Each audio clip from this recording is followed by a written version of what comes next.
चलिए राजगढ़ का रुख करते हैं, जहां मंत्री प्रहलाद पटेल का बड़ा बयान सामने आया है। मंत्री प्रहलाद पटेल ने जनता को भिखारी कहा है। जी हां, बिल्कुल आपने सही सुना। उन्होंने कहा कि जनता को सरकार से मांगने की आदत पड़ गई है, जो कि जनता को छोड़ देनी चाहिए।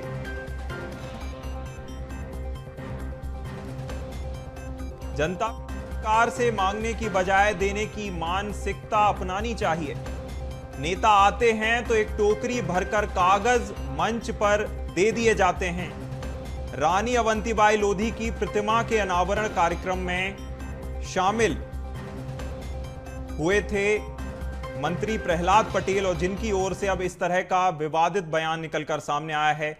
ये उस कार्यक्रम की तस्वीरें हैं जिसमें मंत्री प्रहलाद पटेल की ओर से ऐसा विवादित बयान दिया गया है। समाज से लेने की जो आदत है, अब तो सरकार से भीख मांगने की आदत लोगों की पड़ गई है। नेता आते हैं तो कागज, एक टुकड़ा दो कागज मिलते हैं उनको। मंच पर है, माला पहनाएंगे और एक पत्र पकड़ा देंगे। ये अच्छी आदतें नहीं है।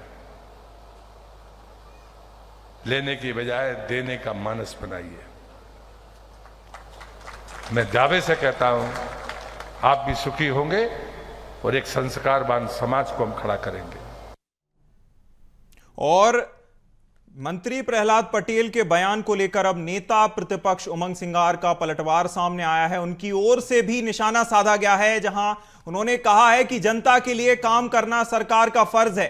गरीब और पीड़ित पक्ष का न्याय के लिए सरकार के पास आना स्वाभाविक ही है, तो वह भिखारी नहीं हो सकते हैं। प्रहलाद पटेल बड़े ही गंभीर और वरिष्ठ मंत्री हैं। सरकार को उनकी योजनाओं पर फोकस करना चाहिए।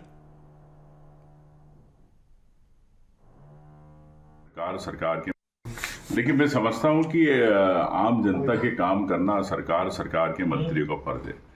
लेकिन गरीब है, निश्चित तौर से कोई रहता है तो पीड़ित पक्ष स्वाभाविक न्याय के लिए आता है, तो वो भिखारी नहीं हो सकता। दूसरी बात ये कहना चाहूँगा, प्रहलाद पटेल जी बड़े गंभीर और वरिष्ठ मंत्री है, तो अब उन्होंने किस भाव से कहा मुझे नहीं पता, लेकिन मैं इतना जरूर कहना चाहता हूँ कि प्रदेश की जनता को आप भिखारी कह रहे या किन को भिखारी कह रहे, भारतीय जनता पार्टी की सरकार को स्पष्ट करना चाहिए। और रही योजनाओं की बात, योजनाएं, उन योजनाओं पे हमें फोकस करना चाहिए सरकार को, जिससे सभी वर्गों का, महिला हो, युवा हो, उद्यमी हो, किसान हो, उनका कैसे फायदा हो सके, जब ये प्रदेश आत्मनिर्भर हो सकता है। और चलिए, ज्यादा जानकारी के लिए हमारे साथ मनोज राठौर जी ज्यादा जानकारी के लिए जुड़ गए हैं। मनोज जी, ये जो बयान दिया गया है, उनकी ओर से भिखारी या भीख मांगने जैसे शब्दों का प्रयोग किया गया है, क्या मायने हैं मंत्री प्रहलाद पटेल के बयान के, और क्यों गर्मा गई है अब सियासत?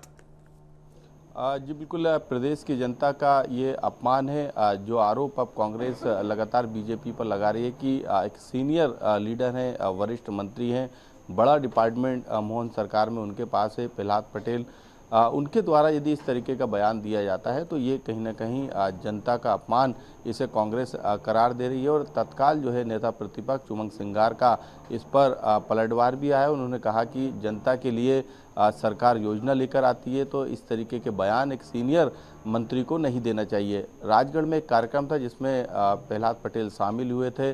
उन्होंने जो है जिस तरीके का बयान दिया, उस स्थिति को जाने तो अक्सर ये देखा जाता है कि जब कोई बड़े मंत्री या बड़ा नेता किसी क्षेत्र में जाता है तो स्थानीय लोग या फिर उन्हीं के कार्यकर्ता, उन्हीं के नेता मंच पे या मंच से बाहर जब वो जाते हैं या आते हैं तो उस दौरान अपनी शिकायत, अपनी मांग को लेकर वो चिट्ठी या पत्र देते हैं, जो कि मुख्यमंत्री डॉक्टर मोहन यादव को भी दी जाती है तमाम जगहों पर। ये अक्सर देखा जाता है। लेकिन इस संदर्भ को जिस तरीके से प्रहलाद पटेल ने पेश किया और जो उन्होंने बताया कि किस तरीके से भीख मांगने तक की बात उन्होंने कही, तो ये अपने आप में कहीं ना कहीं उनका बयान विवादित है। यही कारण है कि कांग्रेस ने इस बयान को लेकर अब सियासत शुरू कर दी है, क्योंकि सरकार जनता के लिए काम करती है और जनप्रतिनिधियों को जनता ही चुनने का काम करती है। जब चुनाव होते हैं तो यही नेता जो है जनता के बीच में जाकर हाथ जोड़कर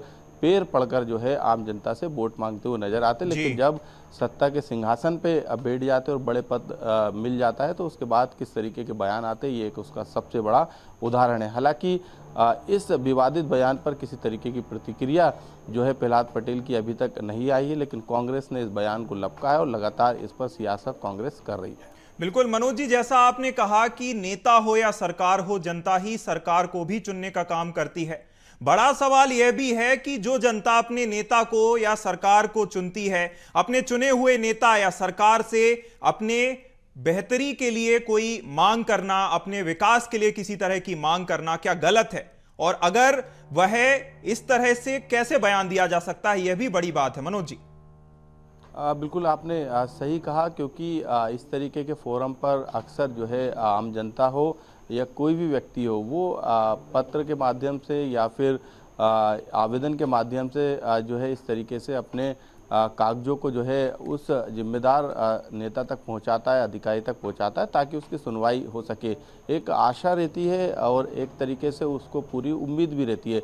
लेकिन जिस तरीके का बयान, जिस तरीके का संबोधन के दौरान उन्होंने भिखारी की बात कही और जनता से सीधे तौर पर इसे जोड़ा है, और हालांकि उन्होंने कहा कि समाज में देने वाले भी बनना चाहिए, ये भी उनकी सही बात है, लेकिन जिस तरीके से उन्होंने भिखारी और जिस तरीके से शिकायतों को लेकर ये टिप्पणी की, ये विवादित है, शर्मनाक टिप्पणी। और सीनियर लीडर खास तौर से प्रहलाद पटेल को इस तरीके के बयान से बचना चाहिए। लेकिन कांग्रेस लगातार जो है अब आरोप लगाना उसने शुरू कर दिया, क्योंकि जनता ने प्रचंड सीटों से जो है, प्रचंड वोटों से जो है जनता ने बीजेपी का साथ दिया, और जिस तरीके का विधानसभा और लोकसभा चुनाव रहा है उसमें जनता ने एक तरफा जो है वो जीत बीजेपी को दी है। तो बीजेपी के साथ प्रदेश की जनता, और ऐसे में यदि जनता जनार्दन का इस तरीके से अपमान किया जाएगा, इस तरीके के बयान उनके खिलाफ दिए जाएंगे, तो ये कहीं ना कहीं बीजेपी के लिए सियासी तौर पर ठीक नहीं है। लेकिन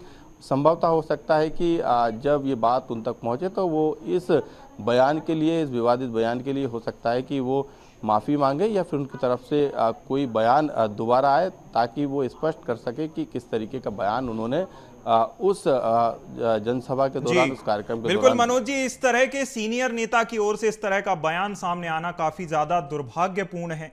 अगर जनता या लोग अपनी चुनी हुई सरकार से मांग नहीं करेंगे तो किससे करेंगे, ये तो सरकार ही जाने। बहुत शुक्रिया मनोज जी आपका जुड़ने के लिए, तमाम जानकारी हमारे साथ साझा करने के लिए।